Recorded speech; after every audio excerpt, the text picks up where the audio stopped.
On a tous des problèmes dans la vie, n'est-ce pas? Plein de genres de problèmes différents. Mais j'ai remarqué une chose, c'est qu'on discrimine facilement entre nos problèmes. Et ce qui se passe souvent, c'est qu'on accorde plus d'importance aux problèmes qui sont extérieurs à nous, les problèmes qu'on subit, plutôt qu'aux problèmes qui sont à l'intérieur de nous, les problèmes qui viennent de nous. Je ne sais pas si vous voyez ce que je veux dire. Par exemple, peut-être que j'ai des problèmes au travail et je peux facilement pointer la faute de mon chef ou de la gestion globale de l'entreprise ou de la conjoncture économique actuelle. Et c'est vrai, et c'est de leur faute, et j'y suis pour rien. Et ça me stresse et ça me préoccupe. Mais en attendant, dans ma vie personnelle, à côté de ça, qu'est-ce qui se passe dans mon cœur? Quelles sont les convoitises qui m'obsèdent chaque jour? Quels sont les sentiments de haine ou les désirs de vengeance que j'éprouve envers mon prochain? Et est-ce que j'accorde à ces choses-là autant d'attention et d'énergie qu'à mes problèmes professionnels?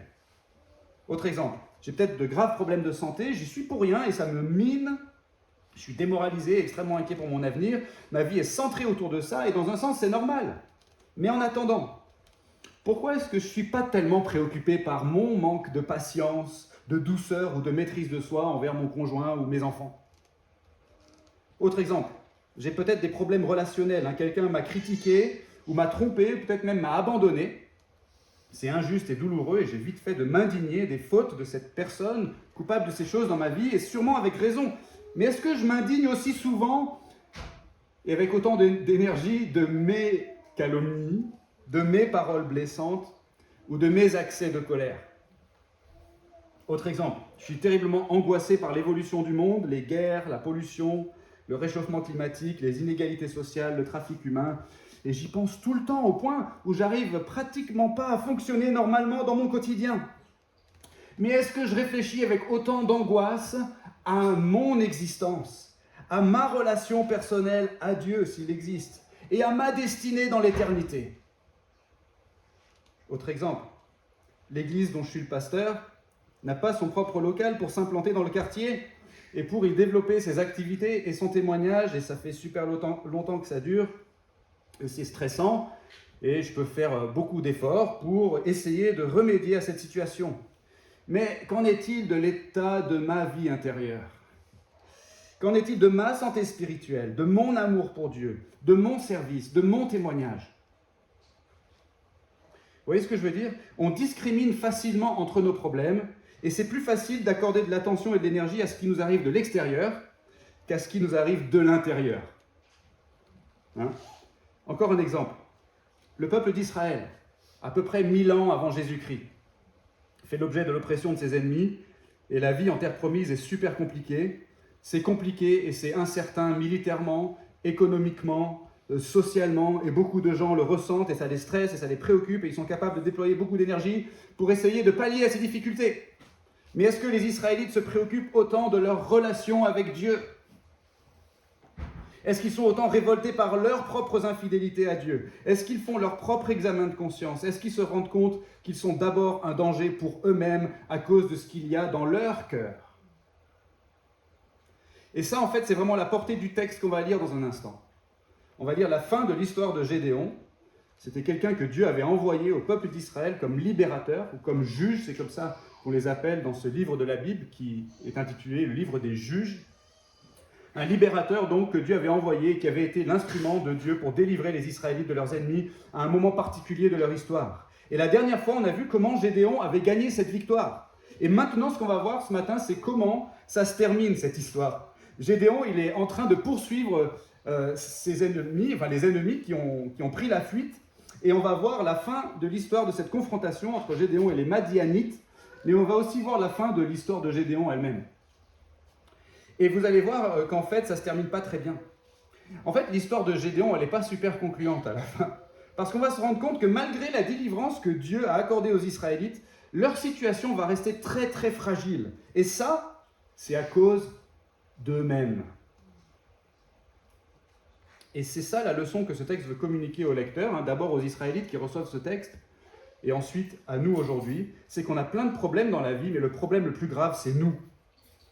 Et ce qu'on doit surtout retenir de ce passage, c'est qu'il ne faut pas sous-estimer l'ampleur du problème qu'il y a en nous, de peur de négliger la véritable délivrance que Dieu nous présente.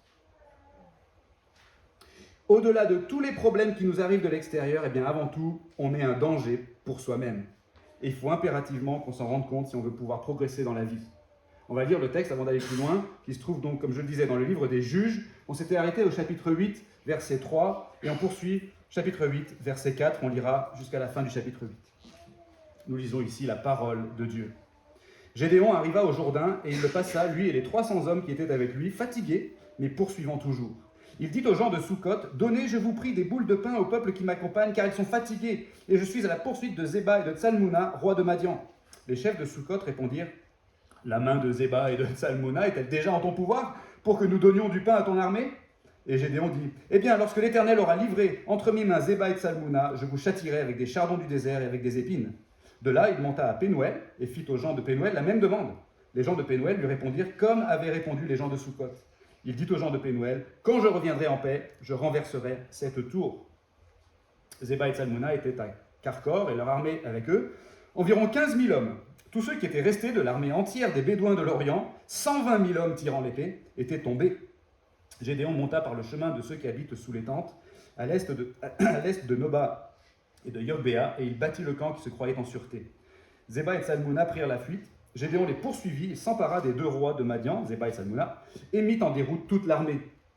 Gédéon, fils de Joas, revint de la bataille par la montée de Hérès. Il saisit d'entre les gens de Soukhot un jeune homme qui l'interrogea et qui lui mit par écrit les noms des chefs et des anciens de Soukhot, 77 hommes. Puis il vint auprès des gens de Soukhot et dit, « Voici Zéba et Tsalmouna, au sujet desquels vous m'avez insulté en disant, la main de Zéba et de Tsalmouna est-elle déjà en ton pouvoir pour que nous donnions du pain à tes hommes fatigués ?»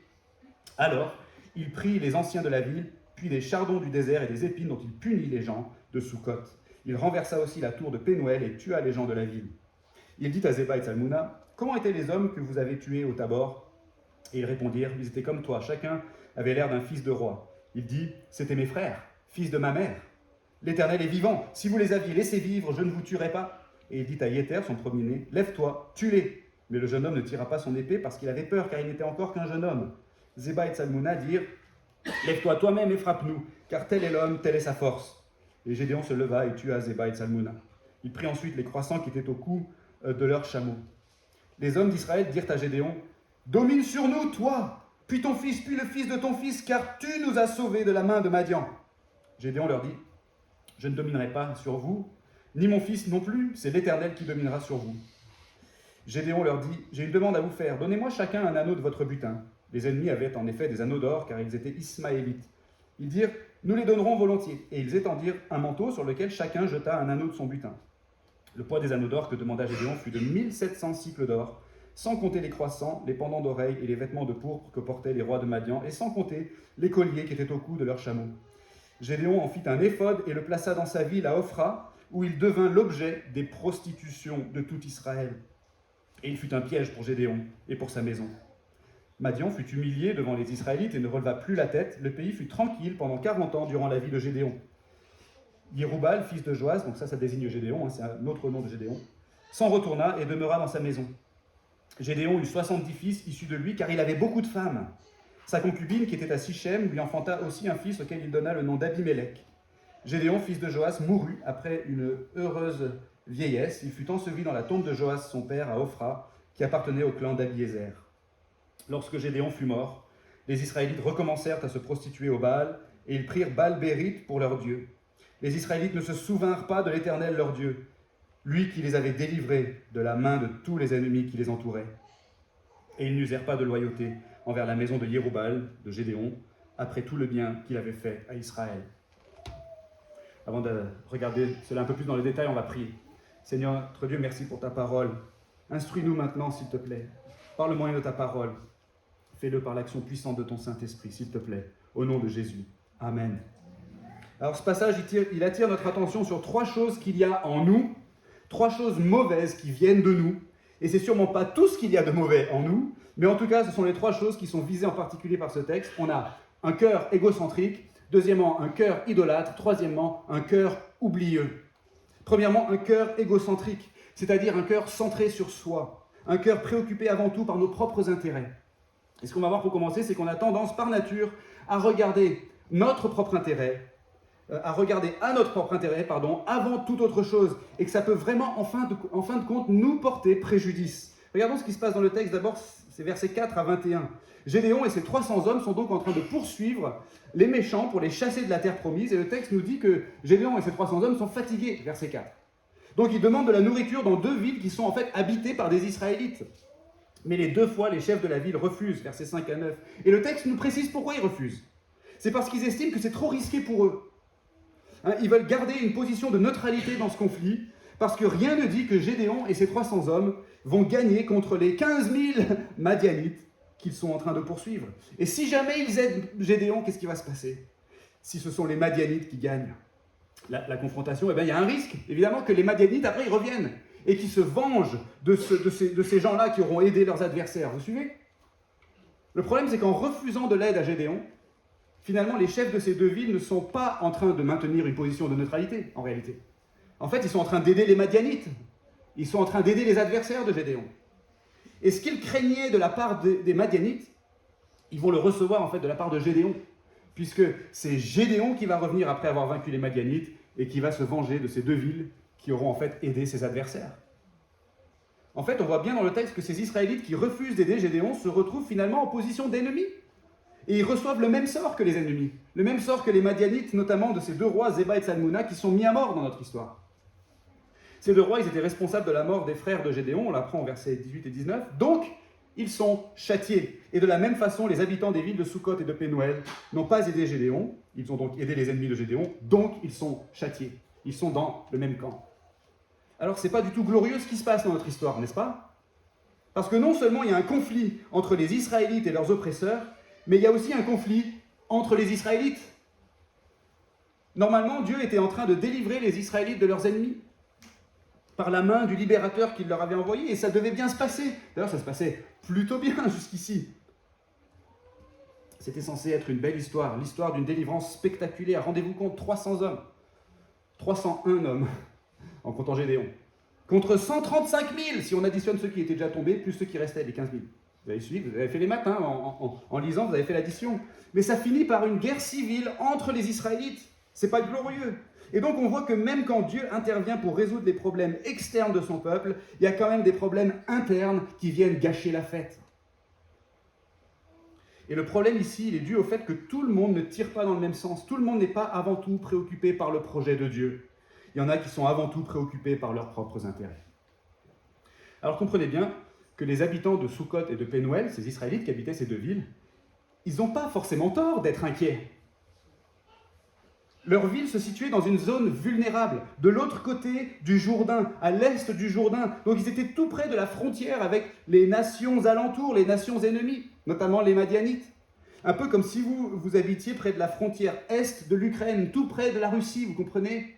C'est une zone sensible. Vous seriez en première ligne des affrontements, et donc la prudence serait justifiée. Mais en même temps, il y a quelque chose d'autre qui serait justifié dans notre histoire. Ce serait de soutenir Gédéon, de venir en aide à ces hommes fatigués parce qu'ils sont en train de réaliser le projet de Dieu. Et donc il y a 2 choses ici qu'on peut comprendre et qu'on peut défendre dans cette histoire. À la fois le désir de sécurité des habitants de ces 2 villes et la demande de Gédéon d'obtenir de la nourriture pour ces hommes. Vous voyez, le problème, ce n'est pas qu'ils désiraient quelque chose de mauvais en soi. Le problème, c'est que les habitants de ces 2 villes ont été plus préoccupés par leur propre intérêt que par le projet de Dieu. En fait, ils ont été tellement préoccupés par leur propre intérêt qu'ils ont fini par se positionner, certainement malgré eux, comme adversaires du projet de Dieu et comme amis des ennemis de Dieu. C'est un peu comme dans les sports collectifs. Prenons le rugby, par exemple.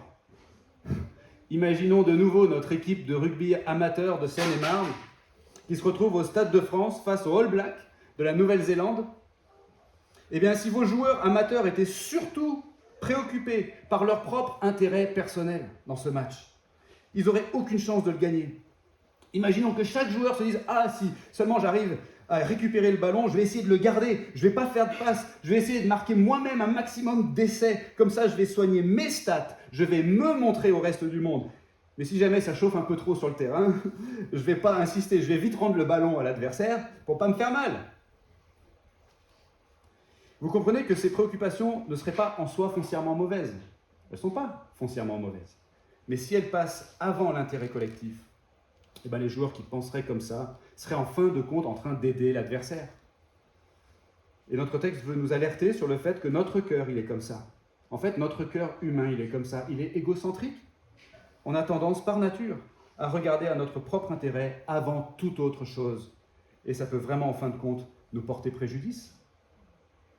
Notre intérêt personnel n'est pas forcément une mauvaise chose. J'insiste là-dessus. Ce n'est pas une mauvaise chose d'être préoccupé par notre bien-être, par notre santé, par notre réputation, par notre avenir professionnel, par notre vie sentimentale, etc. Le problème, c'est quand ces choses-là deviennent les choses les plus importantes, au détriment du projet plus grand de Dieu. Le pasteur et auteur Tim Keller, aujourd'hui décédé, disait que le péché, ça ne consiste pas seulement à faire des mauvaises choses. Plus fondamentalement, le péché, ça consiste à prendre de bonnes choses et à les traiter comme des choses ultimes. Le péché, dit-il, ça consiste à fonder notre vie et notre raison d'être sur n'importe quelle chose, même sur une très bonne chose, mais de le faire sur ces choses plus que sur Dieu. Est-ce qu'on est prêt, du coup, à nous méfier de nous-mêmes et de ce qui nous semble spontanément être important dans la vie ? C'est pas que ces choses sont forcément mauvaises. Mais est-ce qu'on se pose régulièrement la question de ce qui est le plus important ? Le plus important. Peut-être qu'aujourd'hui, vous n'êtes pas convaincu que Dieu existe. Mais est-ce qu'il y a une question plus importante que ça, en fait, dans votre vie ? Et si vous croyez qu'il y a un Dieu, qui est-il ? Comment est-il ? Quel est son projet pour l'univers ? Quelle est votre place dans ce projet ? Et comment est-ce qu'on peut le savoir ? Ces questions sont peut-être un peu plus importantes, n'est-ce pas, que le modèle de votre prochaine voiture ou votre lieu de vacances à la Toussaint. Et si on est croyant ce matin, c'est pas une mauvaise chose de se préoccuper en fait de notre réputation, mais est-ce qu'on s'en préoccupe plus que de parler de Jésus à notre entourage, par exemple ? C'est pas une mauvaise chose d'être prévoyant sur le plan de nos finances personnelles, mais est-ce qu'on s'en préoccupe plus que de soutenir l'œuvre de Dieu en faveur du monde à travers des dons qu'on peut faire à l'Église ? C'est pas une mauvaise chose de prendre des vacances, d'avoir des loisirs, de faire la fête avec ses amis, mais est-ce qu'on s'en préoccupe plus que d'être nourri spirituellement et de grandir dans la foi à travers notre participation fidèle au culte, par exemple le dimanche, ou au groupe de maison en semaine ? Il faut qu'on prenne du recul et qu'on se rende compte, voyez-vous, qu'on est fragile et faillible et dangereux pour nous-mêmes. Premièrement, parce qu'on a un cœur égocentrique. Deuxièmement, on a un cœur idolâtre, c'est-à-dire un cœur enclin à remplacer le vrai Dieu par autre chose. Et ce qu'on va voir maintenant, c'est que dans la vie, on a tendance à placer nos espoirs dans des choses ou dans des personnes qui, en fin de compte, nous détournent de la vraie solution à nos vrais problèmes. Regardez ce qui se passe au verset 22 à 27. Gédéon et ses hommes ont donc maintenant vaincu les Madianites. Ils les ont chassés de la terre promise et ça a été plutôt spectaculaire. Et si on a bien suivi l'histoire depuis le début, on se rend compte que Dieu a vraiment accompli ce qu'il avait promis au départ. Et rappelez-vous, la semaine dernière, Dieu a voulu exprès réduire les forces et les ressources de Gédéon pour que la victoire soit alors encore plus incroyable et qu'on se dise « Waouh, merci Seigneur ! L'Éternel est intervenu avec puissance. 300 hommes contre 135 000. Il a accompli des miracles. Il nous a délivrés de la main de nos ennemis. » Rappelez-vous même ce que Dieu avait dit quand il avait expliqué pourquoi il voulait dépouiller Gédéon de ses ressources et réduire le nombre de ses hommes. Il avait dit « Le peuple que tu as avec toi est trop nombreux pour que je livre Madian entre ses mains. Israël pourrait en tirer gloire contre moi et dire « C'est ma main qui m'a sauvé. » Ok, vous vous rappelez ça ? Mais maintenant que tout ça est arrivé, qu'est-ce qui se passe ? Verset 22. Les Israélites dirent à Gédéon « Domine sur nous, toi, puis ton fils, puis le fils de ton fils, car tu nous as sauvés de la main de Madian. » Donc déjà, il y a un problème.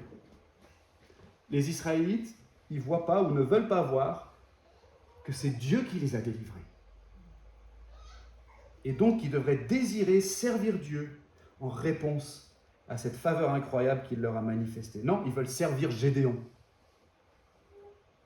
Et la réponse de Gédéon semble être une tentative de correction par rapport à cette attitude des Israélites. Quand il dit non, je ne dominerai pas sur vous, c'est l'Éternel qui dominera sur vous. Mais le problème aussi, c'est que Gédéon lui-même va nous décevoir ici.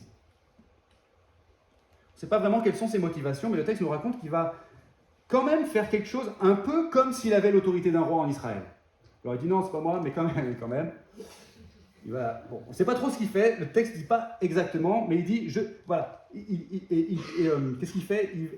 Ça ne va pas être bon pour les Israélites, mais Gédéon va leur demander de lui donner de l'or, donc il va prélever une taxe sur le butin des Israélites, et il va en faire, verset 27, ce que le texte appelle un éphod. Et cet éphod, c'est un nom un peu bizarre, vous ne savez peut-être pas ce que ça veut dire. En fait, c'est juste pour désigner un objet sacré ici dans notre texte, un emblème religieux. Et le problème, c'est que ça va devenir une idole. Et ça, c'est le sens du texte qui dit ici que ça va devenir un objet de prostitution pour tout Israël. C'est-à-dire que les gens vont se mettre à placer leur foi dans cet objet que Gédéon a construit, ou qu'il a fait construire, avec l'or prélevé sur le butin des Israélites. Donc vous voyez ce qui se passe? On est juste après une intervention incroyable de Dieu en faveur de son peuple, mais le peuple, au lieu de répondre par la reconnaissance à Dieu et par la foi en Dieu, le peuple porte tout de suite ses espoirs sur autre chose. Comment vous dire? En fait, on est vraiment censé avoir le cœur brisé par ce qui se passe ici dans le texte. Imaginez un père de famille qui s'occupe de ses enfants, qui les aime, qui les a vus naître, qui pourvoit à tous leurs besoins, qui les protège, qui les nourrit, qui les délivre quand ils sont en danger. Et ces enfants, ils n'ont aucune reconnaissance envers leur papa. Pire, ils rejettent son amour. Pire, ils l'insultent et ils s'enfuient, loin de lui. Pire, ils vont se réfugier auprès d'un inconnu rencontré dans la rue. Pire, cet inconnu est un psychopathe et un violeur d'enfants. Et c'est un peu ce qui se passe dans notre texte. Mais surtout, c'est ce qui se passe dans notre cœur. Dans notre cœur idolâtre. Le théologien et réformateur Jean Calvin, au XVIe siècle, disait « Le cœur humain est une fabrique d'idoles ». C'est parce qu'en fait, on est tellement enclin à remplacer le vrai Dieu par autre chose dans notre vie. Et ça, c'est tout à fait la conséquence logique du point précédent, en fait. La raison pour laquelle on est porté vers l'idolâtrie, c'est parce que les faux dieux qu'on se choisit ou qu'on se fabrique vont servir nos intérêts personnels. On s'incline facilement devant des choses ou des personnes qui vont dans notre sens et qui semblent pouvoir nous procurer un avantage assez facilement et immédiatement. L'argent.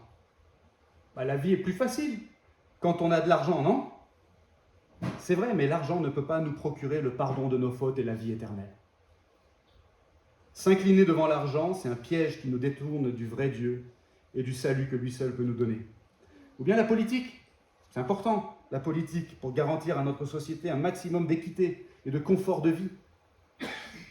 Oui, mais les moyens politiques ne pourront jamais non plus éradiquer le mal du cœur de l'homme.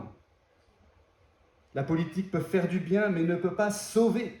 Et quand on place tous ses espoirs dans la politique, ou dans un homme ou une femme politique, c'est un piège qui nous détourne aussi du vrai Dieu et du vrai salut. Ou bien une relation sentimentale. On peut avoir l'impression qu'il va manquer quelque chose d'essentiel à notre vie si on n'a pas cette relation sentimentale avec cette personne dont on est éperdument amoureux. Eh bien, si le sentiment amoureux et le mariage sont des bonnes choses, ce sont en fait des choses momentanées. Et ce ne sont pas des choses qui procurent le salut ou qui donnent fondamentalement un sens ou de la valeur à notre vie. On a un cœur porté vers l'idolâtrie, vous voyez.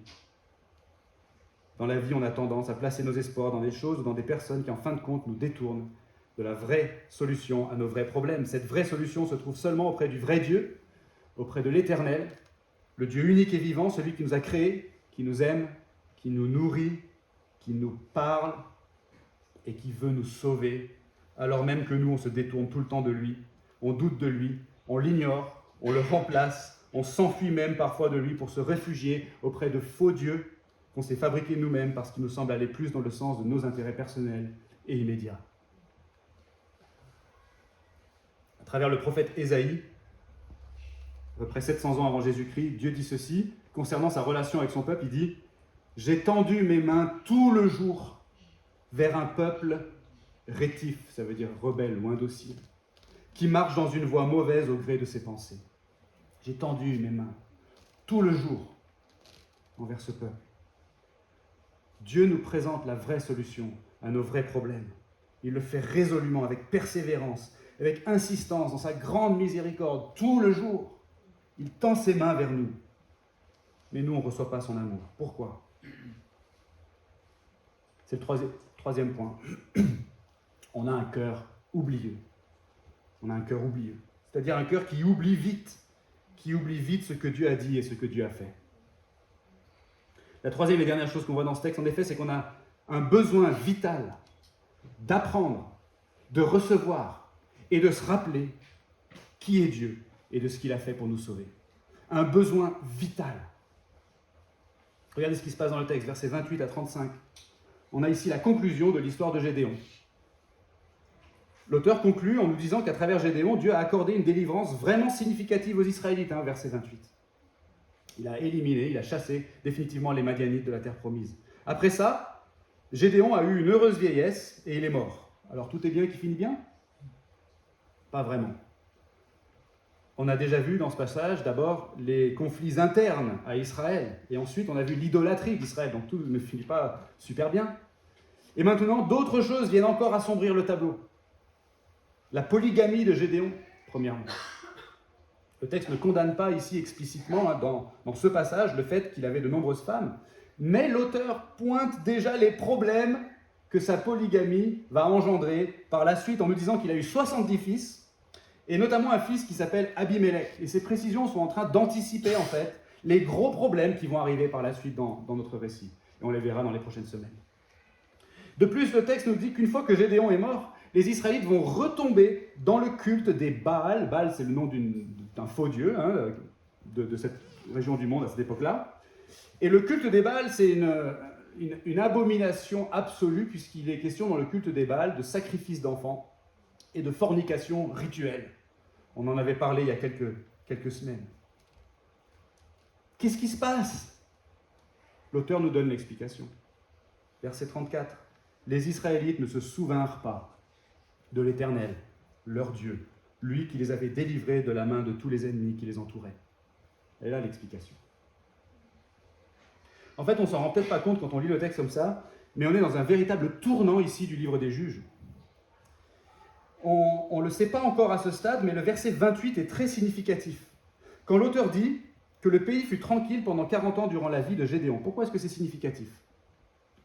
Parce que l'auteur nous a dit plusieurs fois jusqu'ici que le pays fut tranquille, entre guillemets, c'est l'expression qu'il a employée, après les exploits du premier juge, Othniel, après les exploits du deuxième juge, Éhoud, et après la délivrance accordée par la main de Barak et de Déborah. Mais maintenant, après les exploits de Gédéon, tenez-vous bien, c'est la dernière fois dans tout le livre des juges que l'auteur nous dit que le pays fut tranquille. Et ça, d'un point de vue littéraire, c'est très important parce que ça illustre la trajectoire globale du livre des juges. C'est une spirale descendante en fait. Lisez le livre des juges depuis le début jusqu'à la fin, ça ne fait qu'empirer au fil du texte. C'est une déchéance. C'est une situation morale et spirituelle qui devient de pire en pire pour le peuple d'Israël. En fait, notre passage est triste ce matin. L'histoire de Gédéon ne finit pas bien.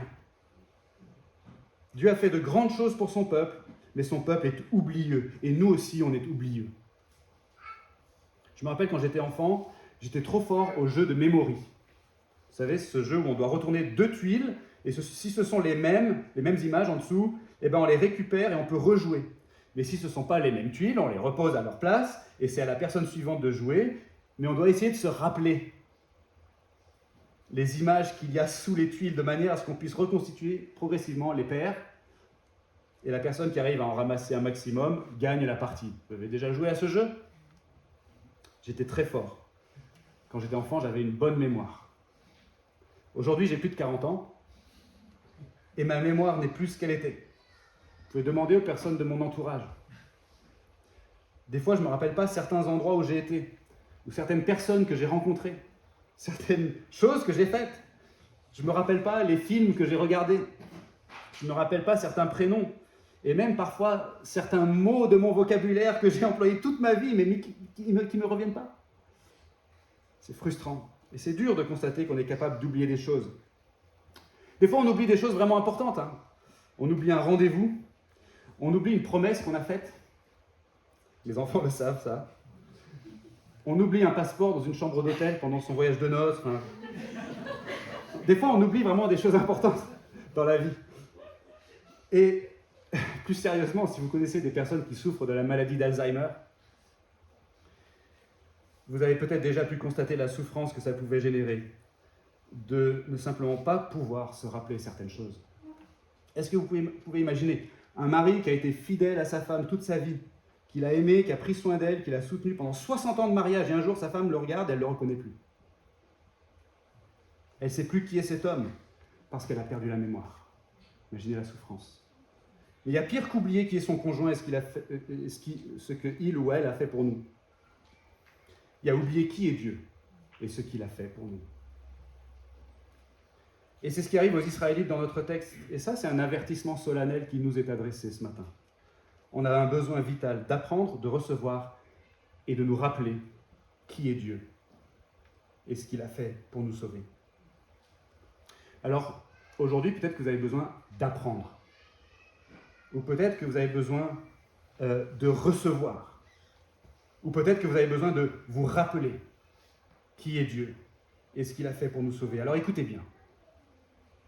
Le vrai Dieu est le Dieu de la Bible, le Dieu d'Abraham, d'Isaac et de Jacob, le Dieu des Israélites dans l'Ancien Testament, le Dieu de Jésus-Christ et des apôtres dans le Nouveau Testament. Il est le créateur de tout ce qui existe et il gouverne souverainement tout l'univers. Et il conduit toute l'histoire selon son projet vers un but qu'il a fixé lui-même, qui vise sa gloire et le bonheur éternel des croyants. Le problème d'après la Bible, c'est que nous tous, on a voulu vivre dans l'indépendance de Dieu, dans l'indépendance du vrai Dieu. Et ça a eu des conséquences dramatiques sur nous-mêmes, sur toute l'humanité et même sur toute la création autour de nous. Tous les problèmes de notre vie et du monde autour de nous, en fin de compte, remontent, d'après la Bible, à cette cause ultime. C'est qu'on a voulu vivre sans Dieu. Mais en voulant vivre sans Dieu, on s'est coupé de l'auteur de la vie, on a commis un affront terrible envers celui qui nous a créés, et on s'est rendu coupable devant Dieu, coupable du mal qu'il y a maintenant en nous, et qu'on commet jour après jour contre Dieu, contre notre prochain, contre nous-mêmes, et contre la création de Dieu. Comme je le disais en introduction, on a plein de problèmes, mais notre problème le plus grave, notre problème fondamental, c'est nous. C'est ce qu'il y a dans notre cœur. Et ce qu'il y a dans notre cœur nous condamne. Et c'est très grave. Mais la bonne nouvelle, c'est que Dieu a pourvu à notre délivrance. Il s'est approché de nous par Jésus-Christ et il a voulu assumer lui-même le coût de notre délivrance. Pour ça, Jésus s'est offert volontairement lui-même en sacrifice pour prendre sur lui la peine de nos fautes, du mal qu'il y avait en nous en fait. Et il a voulu non seulement prendre nos fautes sur lui, mais il a voulu aussi mettre sa justice sur nous en échange. Il a emporté nos péchés avec lui dans sa mort sur la croix. Et le troisième jour, il est ressuscité en vainqueur sur le mal et sur la mort et sur tous les ennemis de Dieu et des croyants. De cette façon, maintenant, tous les gens qui se reposent sur lui ou en lui, qui reçoivent tout simplement gratuitement par une simple attitude de confiance sincère, tous ceux qui reçoivent ce que Jésus a fait peuvent être assurés d'être pardonnés par Dieu pour toujours, assurés que Dieu les a déclarés justes pour toujours, qu'ils ont été délivrés de toute condamnation pour toujours, qu'ils sont adoptés comme enfants de Dieu pour toujours et qu'ils entreront un jour dans le paradis de Dieu pour y vivre en communion avec Dieu et avec les autres croyants pour toujours. Et aujourd'hui, si vous venez d'écouter ce que je viens de dire, si vous n'avez pas écouté, sachez que c'est enregistré, vous pouvez l'écouter pendant la semaine, sur Internet. J'espère que vous avez écouté, et si vous venez d'écouter ce que je viens de dire, peut-être que vous venez ce matin même d'apprendre quelque chose que vous n'aviez jamais su jusqu'à maintenant. Alors je vous le dis sincèrement, vous n'apprendrez jamais rien de plus important que ça. Et peut-être qu'aujourd'hui, vous avez besoin de recevoir ce que vous venez d'apprendre ou d'entendre. parce que vous ne l'avez jamais reçu, eh bien je vous exhorte du fond du cœur à placer dès maintenant votre confiance en Jésus. Il en va de votre destinée éternelle. Et pour beaucoup d'entre nous, en fait, on a besoin de nous rappeler ce qu'on vient d'entendre. Parce qu'on a un cœur égocentrique, un cœur idolâtre et un cœur oublieux. Et ce n'est pas parce qu'on a plus de 40 ans qu'on a un cœur oublieux, c'est par nature qu'on a un cœur oublieux. Finalement, tout ce qu'on a vu dans ce passage, c'est quoi? C'est qu'on a plein de problèmes dans la vie, mais le problème le plus grave, c'est nous. Et toute la leçon qu'on a voulu retenir ce matin, c'est qu'il ne faut pas sous-estimer l'ampleur du problème qu'il y a en nous, de peur de négliger la véritable délivrance que Dieu nous présente. Oui, c'est vrai qu'on discrimine entre nos problèmes, n'est-ce pas? C'est plus facile d'accorder de l'attention et de l'énergie à ce qui nous arrive de l'extérieur qu'à ce qui nous arrive de l'intérieur. Mais on a besoin, ce matin encore et chaque jour, de prendre du recul. On a besoin de faire notre examen de conscience.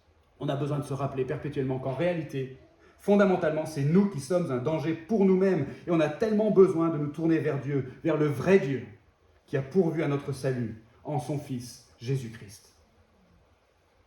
Et pour maintenir cette lucidité sur nous-mêmes, pour maintenir notre reconnaissance à Dieu pour sa grâce, on a besoin les uns des autres, n'est-ce pas? On a besoin de s'encourager, de s'exhorter, de prier les uns pour les autres. On a besoin, franchement, de venir à l'église chaque dimanche. On a besoin de vivre ce temps de liturgie le dimanche matin où on confesse nos péchés à Dieu et où on reçoit de nouveau l'annonce de sa grâce. On a besoin d'écouter attentivement la prédication. On a besoin de chanter avec nos frères et sœurs dans la foi. On a besoin de prendre le pain et la coupe, si on est chrétien, qui nous rappellent le prix qui a été payé pour notre salut. On a aussi besoin de retrouver nos amis chrétiens en semaine, notamment dans les groupes de maison, par exemple, pour partager un peu plus que juste le dimanche matin autour de la Bible, pour prier de manière un peu plus personnelle, pour échanger des nouvelles et pour s'encourager les uns les autres dans la foi.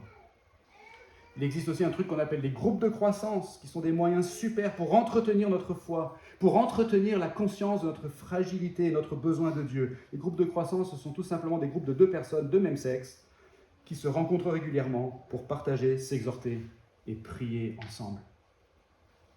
On est un danger pour soi-même. Et c'est vrai qu'on l'oublie, ou qu'on ne s'en rend pas compte. Et c'est pourquoi ce texte qu'on a vu ce matin a été écrit, pour nous avertir. Même l'histoire de Gédéon ne finit pas bien, parce que le véritable problème des Israélites, ce n'était pas les Madianites, c'était les Israélites. Et même Gédéon n'a pas pu les délivrer du mal qu'il y avait en eux. Heureusement, nous, on a le Gédéon ultime, en Jésus-Christ, le Fils de Dieu, le libérateur avec un L majuscule, le Messie qui garantit notre sécurité pour toujours si notre foi est en lui. Amen. On va prier. Merci pour ta parole, Seigneur.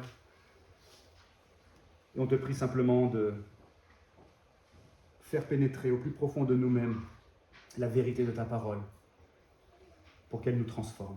Qu'elle nous transforme pour ta gloire et qu'elle nous transforme pour notre bien. Amen.